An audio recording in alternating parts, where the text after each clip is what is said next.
Those are some Victory Monday vibes. How is everybody on the Fanatical Elves Network? Yes, indeed, we have made it to our Victory Monday show. It is a victory. The Brownies defeated those San Francisco 49ers. And instead of the 49ers striking gold, it was the Browns that struck gold. Wow. It is Monday evening. Are you still pumped? Are you still walking around with a lot of pride being a Browns fan today? I saw some of my colleagues bringing out the old school Cleveland Browns gear, including Cleveland Browns necklaces. Oh my gosh, it's crazy. It's great to be a Cleveland Browns fan. And thank you for joining us here on the Fanatical Elves Network, part of Fans First Sports Network. And these are our special shows that we will provide when those Brownies win. And boy, did they win a big game Sunday. I was in attendance at the game. Had a beautiful wife, Laura, came along, and it was a very interesting afternoon. You know, the weather was a little bit, a little spotty rain showers here and there. People were getting wet. People were going to cover there at the stadium. Too many 49ers fans in attendance. There was too much red at Cleveland Browns Stadium. I do not quite know how that all happened. And I did not realize there were so many 49ers fans across northeastern Ohio. But it was a little bit of a downer to see all of those 49ers fans dressed in their red. The best part of it, though, was that the Browns came out victorious, and the 49ers fans who put on their gear and win away losers, and we'll keep it that way. It was a great, just decisive victory for the Browns. You know, some people will say, well, you know, it was luck. It was luck that the 49ers didn't win that game. The Browns won it because the 49ers kicker missed. He kicked the ball to the right, just to the right side of the upright there. And just you want to call it luck, great, but the Browns usually lose those types of games.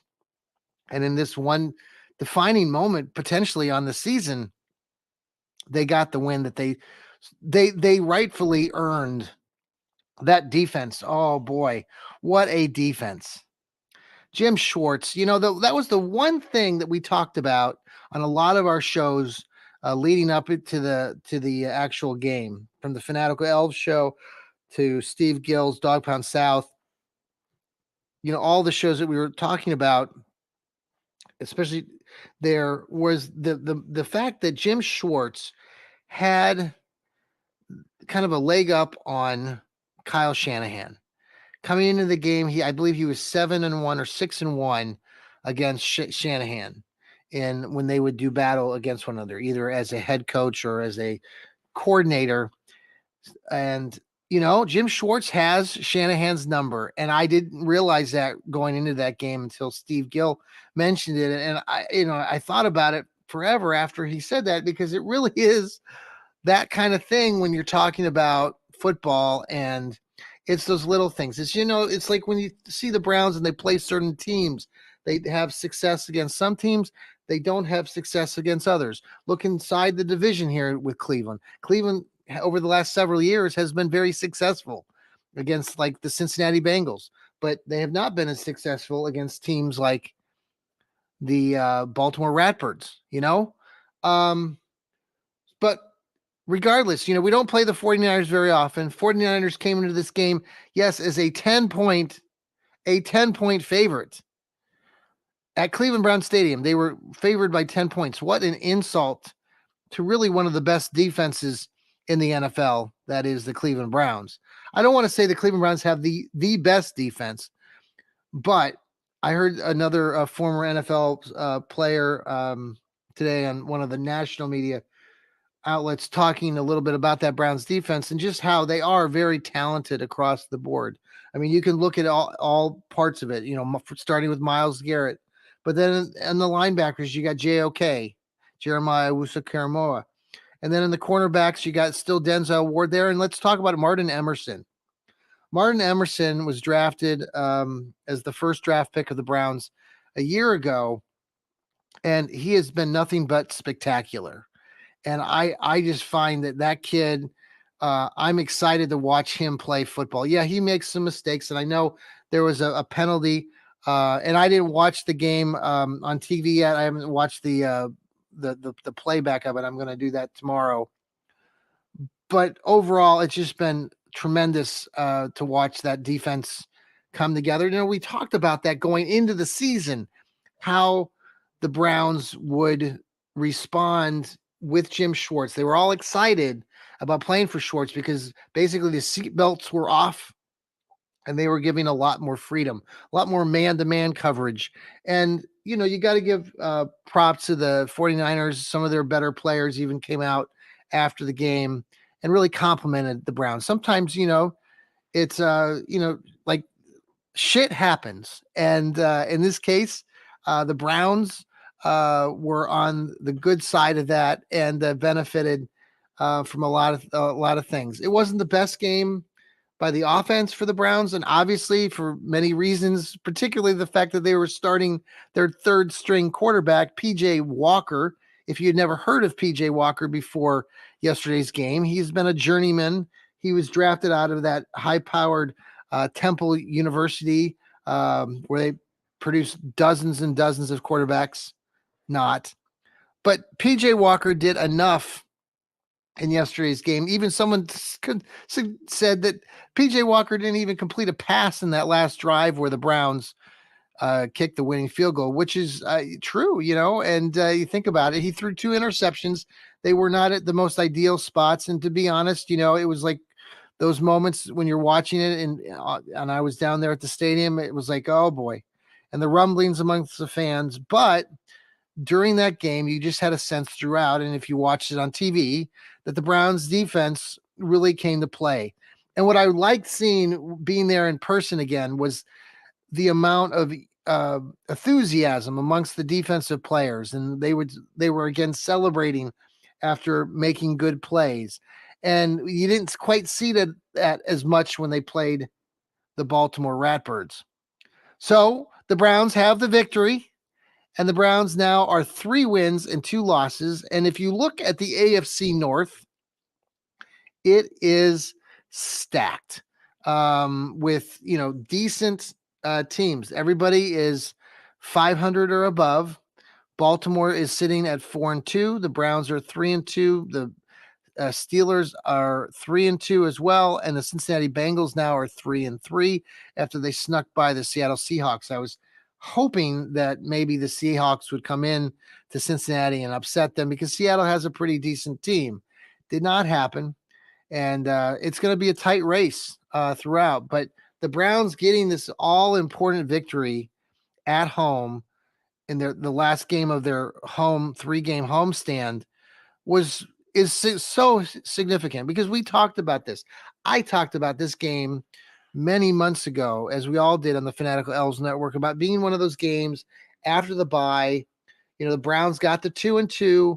Now they're, they could have gone 2-3, but instead they're now 3-2. So hats off to the Browns. Hats off to Kevin Stefanski.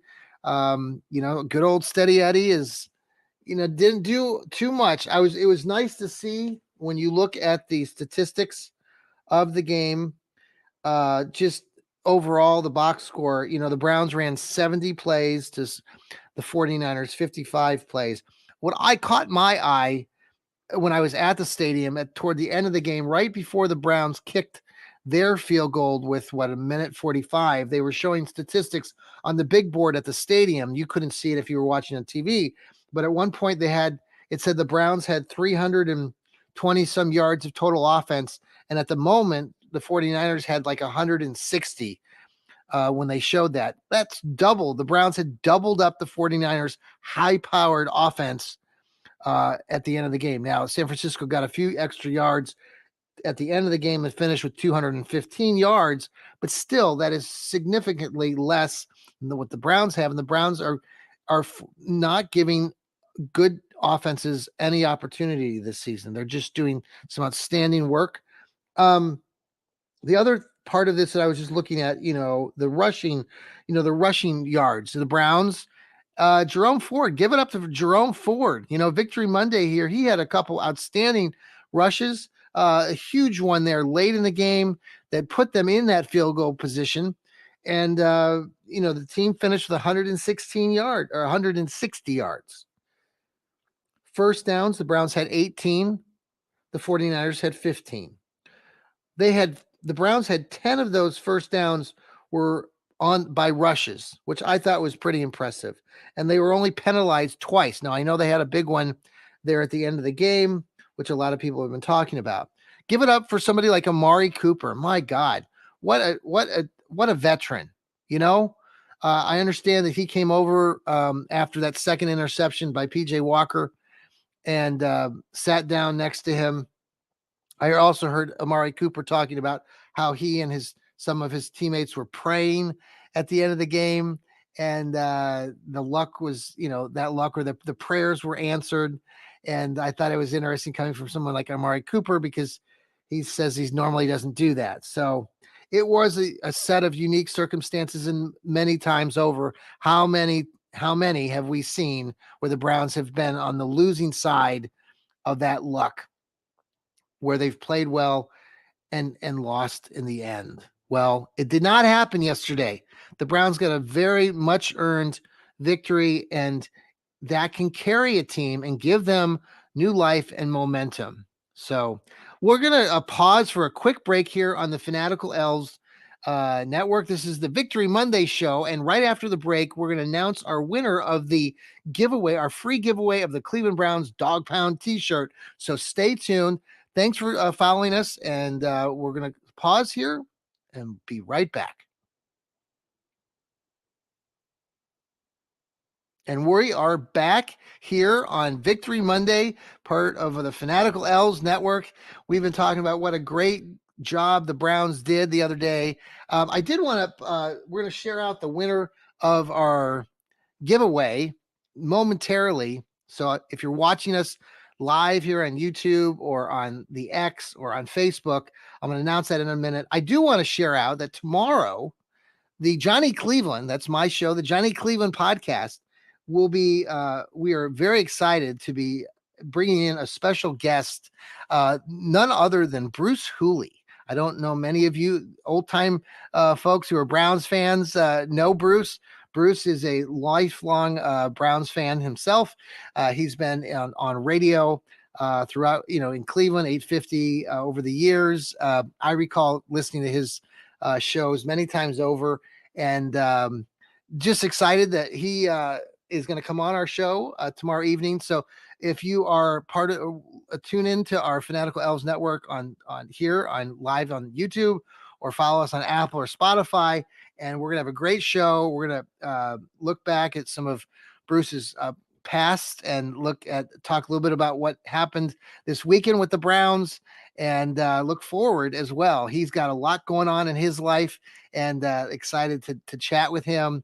So, I used to listen to Bruce when the pandemic, or right before the pandemic sort of started. He and his best friend, Chris Spielman, former Ohio State Buckeye. I'd love to get Chris on this network as well, but he's busy taking care of the Detroit Lions. He's a big part of their organization now. But at the time, Bruce and Chris Spielman had their own podcast. We Tackle Life show, which Bruce still continues to this day. But I used to listen to that podcast very regularly. I think they had that show on 3 or 4 times a week. So again, it'll be fun to have him on, and look forward to discussing all sorts of things and here on the Fanatical Elves Network. So we're going to announce the winner. Are you excited? Are you just got your fingers crossed, hoping that you are the big winner? Well, okay. Well, here's the winner. Drum roll. We don't have a drum roll, so you just have to, tap it on your desk or wherever you're sitting. Little here we go. The drum roll, please. And the winner of the Browns Dog Pound t-shirt, which is pretty cool shirt, is none other than Rick Slamma at Sportsnut126. He is the husband of amazing wife, dad to his daughters. He's a Browns, Indians, Cavs, Buckeyes, and 33-year fantasy football commissioner. Congratulations, Rick, on winning the Browns Dog Pound t-shirt. We'll be in contact with you soon to get that mailed out to you. So stay tuned again, always to the Fanatical Elves Network. Follow us again, download us, subscribe. We are blowing up our downloads over the last several months. Obviously, the Browns are in town, and the season is going forward. But we couldn't do this without you, the fans, following us. And we bring a lot of wild takes. I do, especially.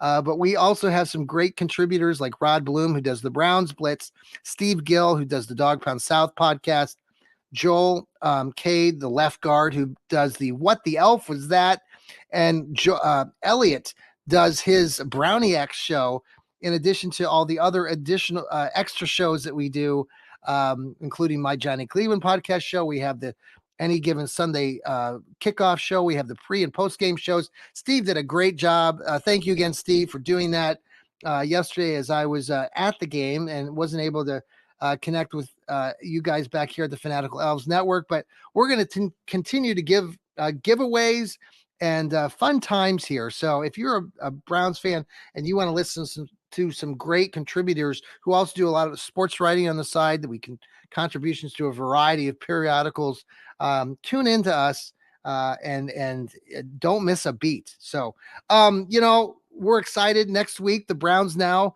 will go try to tackle the Indianapolis Colts out there in Indianapolis, and it should be a great game. Gardner Minshew, I think, is the quarterback now for the Colts. The Colts stand at 3 wins and 3 losses, so they're not chopped liver here. They're gonna do their best, and it should be a good contest. I think the Browns have got to really be careful of not to have gotten too much excitement after this big win. They still have a lot of work to do, and it's very early in the season.